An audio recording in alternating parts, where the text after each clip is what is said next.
अस्सलाम वालेकुम। मेरा नाम कदस भट्ट। इस वीडियो में आपके साथ मैं पिछले 24 घंटे की क्रिप्टो मार्केट की लेटेस्ट न्यूज़, अपडेट्स और साथ में अपना तजिया मार्केट का शेयर करता हूं। आज बिटकॉइन ने सिल्वर को थोड़ी देर के लिए फ्लिप किया। अभी फिर दोबारा बिटकॉइन का मार्केट कैप ड्रॉप हुआ और बिटकॉइन इस वक्त टॉप 10 के अंदर 9वें नंबर पे आ रहा है। ये बैकग्राउंड पे ये जो आपको नज़र आ रहा है ये है क्या? अगर आपको नहीं पता मैं थोड़ा एक्सप्लेन कर देता हूँ। ये एक्चुअली पूरी दुनिया में एसेट्स के ऊपर जो लोगों की सरमायाकारी है उसके मार्केट कैप वाइज उसकी रैंकिंग है। अब सवाल यह है, बिटकॉइन जब लास्ट ईयर अपना नवंबर 2021 में अपना ऑल टाइम हाई बनाया था उस वक्त भी मार्केट कैप 1 ट्रिलियन प्लस ही था। इस वक्त करीब करीब वहीं पे मार्केट कैप है और बिटकॉइन टॉप 10 में है। क्या इतने साल गुजारने के बाद भी बिटकॉइन इधर ही रहा है? आइंदा इसका क्या मुस्तकबिल है ये जानना बहुत ज़रूरी है। अच्छा, इसमें मैं थोड़ा और आपको एक्सप्लेन करता हूँ। पहले मैं आपको मुख्तसर आपको बता दूं, ये इस वक्त बिटकॉइन जो आपको 9वें नंबर पे नज़र आ रहा है, मुझे ऐसे लगता है कि आइंदा 5 नहीं तो 10 साल के अंदर ये गोल्ड की जो डोमिनेंस, ओबियसली पूरी दुनिया में सदियों से गोल्ड एक फेवरेट एसेट रहा है जहां पे लोग अपने एसेट्स को, अपनी वेल्थ को, अपनी दौलत को सेव करते हैं, महफूज करते हैं। बेस्ट स्टोर ऑफ वैल्यू रहा है। क्या आइंदा 5 से 10 साल में ऐसा हो सकता है कि बिटकॉइन इस डोमिनेंस को चैलेंज करे या इवन फ्लिप कर जाए, बिटकॉइन जो है वो नंबर 1 पे आ जाए? अब मैं बड़े कॉन्फिडेंस के साथ आपको कह सकता हूं, गलत हो सकता हूं भाई, मेरा एनालिसिस है कि बिटकॉइन अगर 5 नहीं तो 10 सालों के अंदर अंदर आपको जो ग्लोबल एसेट्स की मार्केट कैप की रैंकिंग है उसमें नंबर 1 नजर आएगा। क्यों? क्योंकि बिटकॉइन इससे पहले लोग इसको going to zero, bitcoin bubble है, बिटकॉइन फ्रॉड है, मतलब इस तरह का पहले जो नैरेटिव था। देखें, ये जो आपको माइक्रोसॉफ्ट, एप्पल, एनवीडिया, ये सारी कंपनीज भी आपको रैंकिंग में लिस्ट आ रही है, ये क्या है? क्यों रैंकिंग में आई है? माइक्रोसॉफ्ट क्यों रैंकिंग में? एक्चुअली ये सारी पब्लिकली ट्रेडेड कंपनीज या एसेट्स हैं जहां पे लोग अपने सरमाए को महफूज करने के लिए वहां पे इन्वेस्ट करते हैं। अब ये जो माइक्रोसॉफ्ट है ये नंबर 2 पे क्यों है? गोल्ड का 14 ट्रिलियन मार्केट कैप है। अच्छा, ये 14 ट्रिलियन ये मेरा ख्याल है रिकॉर्डेड मार्केट कैप है। ऐसा नहीं है कि जो मेरे पास गोल्ड है उसका भी इसमें इंक्लूडेड है। ये मेरा ज़ाहिरी बात है, इस बहस में नहीं हम जाते। माइक्रोसॉफ्ट जो है ये क्या बला है, क्यों ये नंबर 2 पे है? 2.98 ट्रिलियन लोगों ने इस पर सरमायाकारी की है। लोग ये जो कंपनीज होती हैं इनके शेयर्स खरीदते हैं। क्यों खरीदते हैं? वो समझते हैं कि यार ये आने वाले मुस्तकबिल में ये कंपनी जो है मुस्तकबिल को शेप करेगी और अगर हम इनके शेयर खरीदेंगे तो इनके शेयर, इस कंपनी की डिमांड बढ़ेगी तो शेयर जो है उसकी डिमांड बढ़ेगी और वैल्यू इंक्रीज होगी। तो एक्चुअली ये कंपनीज जो हैं आपको इस वजह से इस लिस्ट में नज़र आ रही हैं। अब गोल्ड कोई कंपनी नहीं है, गोल्ड तो एक ऐसा एसेट है, एक नेचुरल धात है जिसको लोग as a store of value समझते हैं। इसी तरह सिल्वर है और दीगर एसेट्स भी इस लिस्ट में आपको नजर आएंगे। एक तो मैं देख रहा हूं बिटकॉइन को यहां पे ऊपर जाते हुए, और बिटकॉइन यहां से अगर ऊपर जाता है तो क्या प्राइस हम देखते हैं। जो सप्लाई शॉक है उसको जहन में रखें, याद रखिएगा। ये जो करंट आपको बिटकॉइन की रैली नजर आ रही है, it's not a narrative driven market rally. साबका वो बिटकॉइन हॉल्विंग की वजह से मार्केट जो थी बेयर बुल इस तरह होता था। बिटकॉइन के साथ इस बार ये सिनेरियो चेंज हो चुका है। बिटकॉइन अब सप्लाई शॉक की वजह से पंप, और साथ सप्लाई शॉक ओबियसली डिमांड का बढ़ना और सप्लाई का कम होना। That's why no bitcoin is pumping and that's why मैं बिलीव करता हूं कि इसका 1.31 ट्रिलियन, ये ज़ाहिरी बात है मैं आज से 5 साल 10 साल की पिक्चर खींच रहा हूं, इस वजह से आपको अजीब लग रहा होगा। आप इसको रिकॉर्ड करके रख सकते हैं, मुझे रिमाइंड करवा सकते हैं। बेयर मार्केट में ज़रा ना रिमाइंड करवाने की कोशिश कीजिएगा। अच्छा, दूसरा इसके साथ साथ एनवीडिया इस वक्त टॉप 10 में से 4थे नंबर पे है और मुझे नहीं पता बिटकॉइन कितनी जल्दी से गोल्ड को चैलेंज करेगा, लेकिन मुझे ऐसा लग रहा है कि बिटकॉइन से पहले शायद एनवीडिया गोल्ड को चैलेंज करे। एनवीडिया ऑलरेडी इन सारी कंपनीज को, ये सऊदी अरामको को मेरा ख्याल है कुछ चंद दिन पहले ही फ्लिप करके ये ऊपर आया। फिर अगला नंबर एप्पल का है, फिर माइक्रोसॉफ्ट का है। मैं क्यों कॉन्फिडेंस के साथ कह रहा हूँ? क्योंकि दो ही मुस्तकबिल है इस वक्त। एक है वेब 3, दुनिया वेब 3 की तरफ जा रही है, और दूसरा है AI। ये दोनों नैरेटिव हमारा मुस्तकबिल है। आइंदा 5-10 सालों के अंदर क्या डेवलपमेंट होगी गॉड नोस, लेकिन अभी तक की मालूमात के मुताबिक ये दोनों जो एसेट्स हैं ये आपको आहिस्ता आहिस्ता ऊपर वाले एसेट्स को चैलेंज करते हुए नजर आएंगे। और ऐसे इन्वेस्टर जो इन एसेट्स में सरमायाकारी करेंगे इस वक्त, उनको आइंदा 5 से 10 साल बाद अगर वो होल्ड करेंगे तो उनको अच्छा खासा रिवॉर्ड मिल सकता है। मार्केट की तरफ आते हैं। माफ़ी चाहता हूँ, स्टार्ट में काफ़ी टाइम ले लिया मैंने। कल जी BTC की प्राइस कल से कंसोलिडेशन के मूड में है। BTC की प्राइस पंप नहीं कर रही है। घंटा 1 आवर चार्ट आप देख रहे हैं, बार बार ऊपर, बार बार नीचे, बार बार ऊपर, बार बार नीचे। इसमें एक तरह की ये भी एक तरह की पनिशमेंट होती है जब मार्केट जो कंसोलिडेशन के मूड में होती है। तो उसमें होता क्या है कि जो फ्यूचर लेवरेज लेके ट्रेडिंग कर रहे होते हैं उनको ओपन इंटरेस्ट हाई होने की वजह से वो जो फंडिंग रेट पे करना पड़ता है या इंटरेस्ट अपनी पोजीशंस ओपन करने पे पे करना पड़ता है, वो एक तरह की उनको पनिशमेंट नज़र आती है। मार्केट पंप क्यों नहीं कर रही? कल का जो ETF का रिकॉर्ड हमारे पास आया उसमें कोई बहुत ज़्यादा कैपिटल इनफ्लो नहीं हुआ। नेट इनफ्लो 300 समथिंग है। इसका मतलब यह है कि market totally based on ETF capital inflow. अगर तो इनफ्लो ज़्यादा होगा तो प्राइस जो है वो पंप करेगी, और इसके बारे में गैस करना ऑलमोस्ट नामुमकिन है। वैसे तो हम पीछे से देख रहे थे कि रोज़ अगला दिन जो है वो पिछले दिन से ज़्यादा कैपिटल आ रहा था, पिछले दिन से ज़्यादा कैपिटल आ रहा था। अभी वो सीन नहीं नज़र आ रहा। अभी यानी totally by luck nobody can gas कि यार किस दिन जो है ETF में ज़्यादा कैपिटल आएगा और प्राइस जो है वो उस कैपिटल की वजह से पंप करेगी। ठीक है, फिलहाल बिटकॉइन के हवाले से यही है। 2-4 चीज़ें मैं और आपके साथ शेयर करना चाहता हूँ चार्ट के हवाले से। ये एक ट्रेडर है, वैसे ये सारे पैटर्न जिन पैटर्न को बिटकॉइन ऑलरेडी बाईपास कर चुका है, फिर भी मैं आपके साथ शेयर कर देता हूँ। बिटकॉइन 2020 में जब बिटकॉइन ने अपने लास्ट टाइम का जो ऑल टाइम हाई था, पीक थी, उसको जब ब्रेक किया था उसके बाद एक बड़ा सा उसने डंप लिया था। यहाँ पर भी 2024 में भी यही सीन है। ये देख रहे हैं यहाँ पे प्राइस को रेजिस्टेंस को टच किया है, उसके बाद प्राइस एकदम नीचे क्रैश हुई है। अभी दोबारा अगर हम 2020 वाली दोबारा गेम प्ले होता है, दोबारा रीप्ले होता है ये वाला, तो एन मुमकिन है 1-2 बार हमें और मज़ीद रेजिस्टेंस के बाद प्राइस नीचे करेक्शन करती हुई नजर आए। अब आते हैं आल्ट कॉइन मार्केट में। जो एक तो अगेन जो AI प्रोजेक्ट्स हैं, जो स्टार्ट में मैंने आपको एनवीडिया की एक पिक्चर बताई है कि एनवीडिया मुमकिन है बिटकॉइन से पहले गोल्ड को चैलेंज करे। उसके पीछे उनके आगे जो चीज़ें नज़र आ रही हैं वो AI, ना सिर्फ आपको एनवीडिया के स्टॉक्स पंप होते हुए नजर आएंगे, बल्कि इससे रेलिवेंट AI से रेलिवेंट जितनी भी प्रोडक्ट्स हैं, प्रोजेक्ट्स हैं, प्रोटोकॉल्स हैं, सब आपको पंप होते। अगर आप देखें फैच टाओ का टोकन अगर आप देखें तो मेरा ख्याल है इस वक्त $700 की प्राइस भी ये क्रॉस कर चुका है। और सिर्फ मैंने आपको बताया था कि इसकी प्राइस बड़ी आसानी से चंद हफ्तों के अंदर अंदर 4 फिगर तक जा सकती है, और बड़े हम करीब है, सिर्फ $300 की प्राइस रह गई है टाओ। फिर इसके बाद जितने AI बेस्ड प्रोजेक्ट्स हैं उन सब की प्राइस जो है वो पंप होएगी आइंदा मजीद। अच्छा, उसके बाद अच्छा सोलाना की प्राइस भी पंप कर रही है। सोलाना की प्राइस इस वजह से पंप कर रही है क्योंकि सोलाना इस वक्त मेरा ख्याल है कोई 2-3 साल बाद अपनी इस प्राइस को $140 की प्राइस को टच किया है, क्योंकि सोलाना के ऊपर मीम कोइंस जो हैं एक बार फिर पंप कर रहे हैं। उस वजह से सोलाना की प्राइस में भी हाइप क्रिएट हुई है। मैं AI प्रोजेक्ट की बात कर रहा था, तो इसमें कोजिटो प्रोटोकॉल को हम कैसे भूल सकते हैं।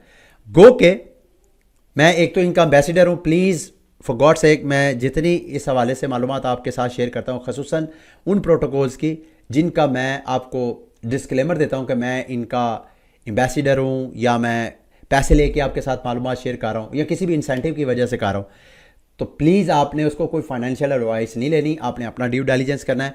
कोजिटो प्रोटोकॉल मैं देख रहा था कि प्राइस ऑलरेडी, जब मैंने लास्ट टाइम आपको कहा था कि भाई ये एक हिडन जेम मुझे नज़र आता है, एक तो मेरा अपना, एक तो मैं एम्बेसडर हूँ, दूसरा मेरा अपना इसके हवाले से बाइस भी है क्योंकि मेरी इन्वेस्टमेंट है। तो वहाँ से प्राइस ऑलरेडी मेरा ख्याल है 0.2 सेंट से प्राइस ऑलरेडी 0.3 सेंट तक पंप हो चुकी है। लेकिन सच्ची बात बताऊँ, मैं जिस तरह AI पंप हो रहा है और नैरेटिव का फ़ायदा दूसरे AI बेस्ड प्रोजेक्ट्स उठा रहे हैं, कोजिटो नहीं उठा रहा। और कुजिटो इस वजह से नहीं उठा रहा क्योंकि इनकी जो प्रोडक्ट्स हैं, वो जो टी फंड, इस तरह के एस फंड, वो अभी तक लॉन्च नहीं हुआ है। मैं ये उम्मीद करके बैठा हूं कि जैसे ही कुजिटो अपना कोई भी एक प्रोडक्ट लॉन्च करेगा तो उसके बाद इसकी प्राइस को अच्छा खासा, अभी तक जितने मुझे टोकन मिलते हैं रिवॉर्ड के तौर पे भी, या मेरी इन्वेस्टमेंट मैंने वो स्टेक किया उस पर जितना मुझे आता है मैं वो रीस्टेक करता जा रहा हूँ, इस उम्मीद के साथ कि प्राइस एटलीस्ट मुझे 2 टाइम देगी तो उसमें से मैं कुछ प्रॉफिट जो है वो कैश आउट कराऊंगा। और अभी फिलहाल ऐसा नहीं है, तो इसको आप अच्छी तरह ड्यू डिलिजेंस करें। ये भी एक AI बेस्ड प्रोजेक्ट है, अगर आपको कुछ समझ आए तो इसमें आप सरमाए। वैसे मुझे कंपनी ने सख्ती से मना किया हुआ है कि आपने हमारी प्राइस को डिस्कस नहीं करना। आप वैसे हमारे प्रोटोकॉल को आप एजुकेट कर सकते हैं लोगों को, आप बताएं हमारा प्रोटोकॉल क्या है इसके हवाले से। लेकिन चूँकि मेरी कम्युनिटी ज़्यादातर ट्रेडिंग को फोकस करती है, प्राइस को फोकस करती है, वो टेक्नोलॉजी को नहीं देखती है, इस वजह से मेरी भी मजबूरी है और मेरी अपनी भी तो इन्वेस्टमेंट है। अच्छा जी, मार्केट की दीगर रैंडम न्यूज़ की तरफ आते हैं। Micro strategy increases it's convertible debt, जो इन्होंने $600 मिलियन के करना था, अब उसको बढ़ा के इन्होंने $700 मिलियन कर दिया। अनदर बुलिश न्यूज़, फिलिपाइन की गवर्नमेंट ने अनलाइसेंस क्रिप्टो एक्सचेंजेस को सबको ब्लॉक कर दिया, बाइनांस को छोड़ दिया। हालांकि बाइनांस को इन्होंने टाइम दिया हुआ है, ठीक है। बाइनांस के हवाले से कल जो मालूमात मैंने आपके साथ शेयर की थी, प्लीज़ बी वेरी केयरफुल। अगर कोई आपके पास इस हवाले से अपडेट है तो मुझे लाजमी बताइएगा। क्रिप्टो न्यूज़ जी, वर्ल्ड कॉइन का जो टोकन है suspended in Spain for 3 months, I don't know क्यों, ठीक है। तो इसमें अगर आपकी इन्वेस्टमेंट है तो be very careful. Already world coin के वो आई पॉल स्कैनिंग की वजह से वो जो प्राइवेसी इश्यूज़ हैं उसको काफ़ी ज़्यादा हैं, लेकिन चूँकि वर्ल्ड कॉइन का ताल्लुक ओपन AI के साथ है जो कि लीड कर रहा है इस वक्त AI जो मार्केट है उसको, उस वजह से वर्ल्ड कॉइन की प्राइस को ऑलरेडी बहुत पंप मिला है इसी बैकिंग की वजह से।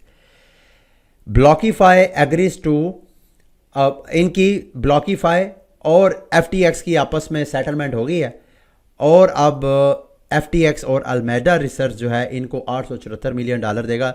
दोनों कंपनीज ने एक दूसरे के ऊपर लीगल केस किए हुए थे। बहरहाल दोनों ये बैंकरप्ट कंपनीज भी हैं, ये भी आपको बताता चलूँ, लेकिन बुल मार्केट आ गई, आप पैसे वापस करना कोई इतना बड़ा मसला नहीं है। अच्छा जी, लास्ट न्यूज़ जो है पिछले 24 घंटे की, SEC के जो 2 कमिश्नर्स हैं, पियर्स आइदा कैसे प्रोनाउंस करेंगे, इन दोनों ने अपने इदारे की जो एक्टिविटीज़ हैं उनको क्रिटिसाइज़ किया है। जो शेप शिफ्ट के हवाले से SEC ने केस किया है कि भाई शेप शिफ्ट जो है वो सिक्योरिटीज़ को रन कर रहा है और हमारे कवानीन जो है वो वायलेट कर रहा है। अब आते हैं जी एयर ड्रॉप के हवाले से। आज कुछ अच्छी न्यूज़ भी हैं और कुछ बुरी न्यूज़ भी हैं। सबसे बड़ी बुरी न्यूज़, आपको याद होगा जनवरी के महीने में सागा एक प्रोटोकॉल था, उसके एयर ड्रॉप के हवाले से मैंने आपके साथ मालूमात शेयर की थी, जिसमें मैंने आपको कहा था कि आप लोगों ने अगर स्लेसिया टोकन, कॉस्मोस टोकन ये स्टेक किए हैं तो आपको ये रिवॉर्ड मिलेगा। याद होगा आपको, ये वाला आर्टिकल मैंने आपके साथ शेयर किया था। इन्होंने जेनेसिस एयर ड्रॉप करना था। सैडली मैंने अपने वॉलेट कनेक्ट किया है, हालांकि मैंने स्लेसिया टोकन स्टे किया है, लेकिन मैं एलिजिबल नहीं हूँ, एक भी टोकन मुझे नहीं मिला। आप अपना चेक कर लें, अगर मुझे नहीं मिला, मेरी ख्वाहिश है, मेरी दुआ है कि आप यहाँ पे क्वालिफाई करें। तो यहाँ पे आपने कनेक्ट वॉलेट पे क्लिक करना है, अपने कैपलर वॉलेट को आप कनेक्ट करेंगे, फिर यहाँ से आपने नीचे आना है, सबसे पहले ऐड EVM वॉलेट, फिर यहाँ पे आपने अपने मेटामास्क का वॉलेट ऐड करना है, फिर ये देखिए जैसे यहाँ पे मेटामास्क वॉलेट अपना कनेक्ट करें और फिर उसके बाद आपने ऐड कैपलर वॉलेट पे क्लिक करके जो आपका स्लेसिया और कॉस्मोस के ये 2 वॉलेट हैं ये सारे ऐड करके अपने वॉलेट को रिफ़्रेश करें। तो यहाँ पे अगर आपकी किस्मत हुई, आप एलिजिबल हुए, तो आपको सागा के टोकन जो है वो मिल जाएंगे। ठीक है, अभी ये मेरा ख्याल है 20 दिन इनकी जो एयर ड्रॉप क्लेम है वो चलेगा, 20 दिन बाद शायद आपको ये क्लेम मिले। ठीक है, और यहाँ पे आपने चेक कर लेना कि आपके एड्रेसेस एडिड हैं या नहीं। यहाँ पे मैंने 4 एड्रेस ऐड कर दिए हैं, but I did not qualify.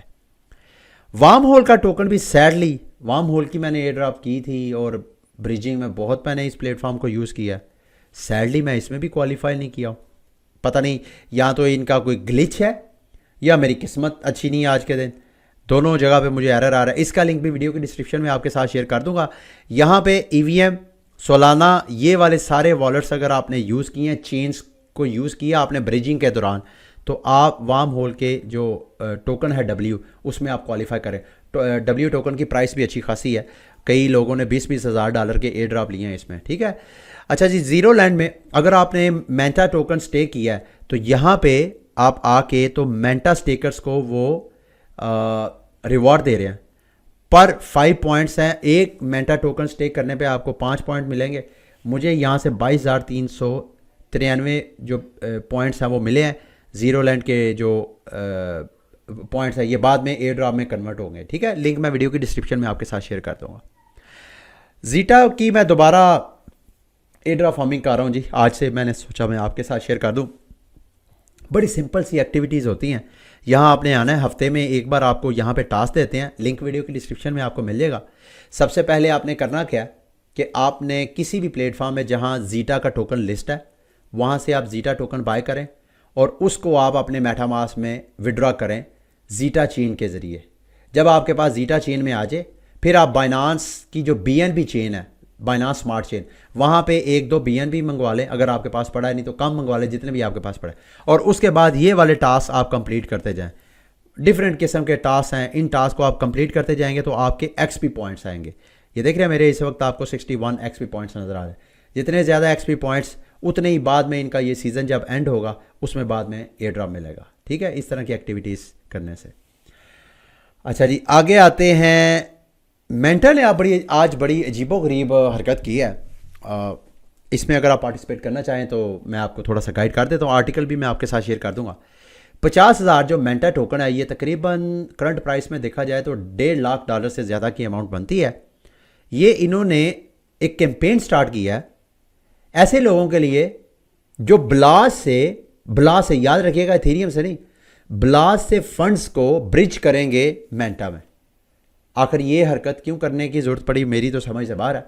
बहरहाल इसमें अगर आप करना चाहें पार्टिसिपेट, शायद इस वजह से क्योंकि ये ब्लास को बराह रास्त अपना कंपिटेटर समझते हैं और ब्लास की मार्केट में जो हाइप है, लास्ट टाइम भी इन्होंने सारी जो लाइट थी ब्लास की उसको कैप्चर कर लिया, एकदम ब्रिजिंग का आइडिया उनसे डिफरेंट करके, तो अच्छा खासा मार्केट में इन्होंने कैपिटल उठाया $1 बिलियन से ज़्यादा का। तो अभी फिर ये दोबारा ये जो हरकत कर रहे हैं, करना इसमें क्या है, ये 2-3 प्लेटफॉर्म है फ्री और ये वाले लिंक मैं वीडियो के डिस्क्रिप्शन में शेयर कर दूंगा। सारी इन्होंने स्ट्रैटेजी लिखी है।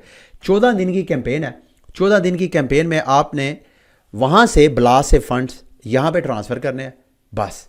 और अगर आप ट्रांसफ़र करेंगे, इस एक्टिविटीज़ को करेंगे तो आपको बदले में 14 दिन अगर मेरा ख्याल आप होल्ड करेंगे तो आपको रिवार्ड मिलेगा। साथ ही इन्होंने ट्यूटोरियल भी शेयर किया हुआ है, ये देख रहे हैं यहाँ पे, ये बाकायदा उन्होंने ट्रिपल रिवॉर्ड अपॉर्चुनिटी, ये पूरी गाइड है। इस गाइड को आप फॉलो करके तो आप अगर इस अपॉर्चुनिटी से फ़ायदा उठाना चाहें तो आप उठा सकते हैं। अच्छा जी, अगला नॉट कॉइन। ये अगर आपको याद हो तो मैंने अपने टेलीग्राम में आप दोस्तों के साथ शेयर किया था। टेलीग्राम पे एक छोटा सा ऐप है नॉट कॉइन के नाम पे, वहाँ पे आपने उस ऐप को खोल के बस टैप करना होता है तो उससे आपके ये नॉट कॉइन जो कॉइन्स हैं ये माइन होते हैं। अब ये टीज़र इनका आया थर्सडे यानी आज रात 9 बजे कुछ ये करने वाले हैं। क्या ये टोकन लॉन्च करने वाले हैं या क्या अपडेट आने वाली है उस पर आपने नज़र रखनी है। अगर तो आप नॉट कॉइन के टोकन माइन कर रहे हैं तो ट्विटर पे इनके अकाउंट को फॉलो करते रहें। जब मैं ट्विटर की बात कर रहा हूँ तो आज बड़ी मुश्किल से मेरा वॉलेट ड्रेन होते होते बचा है। पता नहीं अब मेरा वॉलेट जो है वो हैक हो गया है या क्या, अभी तक तो मेरे फंड सेव है। हुआ क्या ये ज़रा देखिएगा। ग्रास प्रोटोकॉल मैंने आपके साथ शेयर किया था कि ग्रास प्रोटोकॉल की आपने एयर ड्रॉप फार्मिंग करनी है। ये ऊपर मैंने इंस्टॉल भी किया हुआ है, यहाँ पे आप देखें तो यहाँ पे ये एक एक्सटेंशन है ब्राउज़र की जहाँ पे आप अपने जो इंटरनेट है उसको आप शेयर करते हैं इस प्रोटोकॉल के ज़रिए और बदले में आप इनके पॉइंट्स अर्न करते हैं। ये पॉइंट्स बाद में एयर ड्रॉप में आपके काम आएंगे। तो इन्होंने कहा we are going to break the chain, ये ट्वीट किया और नीचे सेम लोगो, सेम नाम, सेम ऑरेंज कलर का जो चेक मार्क है और यहाँ पे इनका जो एड्रेस का नाम है getgrass_io, सेम इसी तरह का एड्रेस। सिर्फ एक इसमें हैकर ने, स्कैमर ने चीज़ मुझे झांसा देने के लिए किया कि ग्रास का जो डबल एस है वो डबल एस नहीं बल्कि 1S था। तो साथ इन्होंने कहा कि चेक योर एलिजिबिलिटी। मैंने इस वेबसाइट पे क्लिक किया, जैसे मैंने वॉलेट कनेक्ट किया अगले स्टेप पे मैंने चूँकि रैबी वॉलेट के ज़रिए किया था तो रैबी वॉलेट में बाकायदा मैसेज आता है उस मैसेज पे लिखा हुआ था कि वॉलेट का ऑनर मेरा, लिखा हुआ था कि मैं वॉलेट का ऑनर हूँ, और नीचे एक और ऑप्शन आ गई जहाँ पे मेरे कान खड़े हो गए, स्पेंडर। स्पेंडर पे किसी और वॉलेट का था। इसका मतलब ये कि अगर मैं वो वॉलेट साइन इन कर देता तो वॉलेट की ओनरशिप मेरे पास रहनी थी, मेरे प्राइवेट कीज़, मेरी सीड फ्रेजेस उसके पास नहीं जाने थे। लेकिन साइन इन करने से मैंने उसको इजाज़त दे देनी थी कि वो मेरे वॉलेट से फंड को वो यूज़ कर सकता था। मैंने उसको कैंसिल तो कर दिया है, अभी तक तो मेरे फंड सेव है। अब आप मेरे लिए दुआ करें, अगर तो मेरा हो गया तो मेरा कबाड़ा जितने मेरी जमा पूंजी थी उस मेरे मेन वॉलेट में है, जो अक्सर आप देखते भी रहते हैं। ठीक है, ये थी मेरी आज की वीडियो। उम्मीद है मेरी आज की वीडियो आपके लिए इन्फॉर्मेटिव रही होगी। अगली वीडियो तक के लिए मुझे इजाज़त दें। अल्लाह हाफिज़।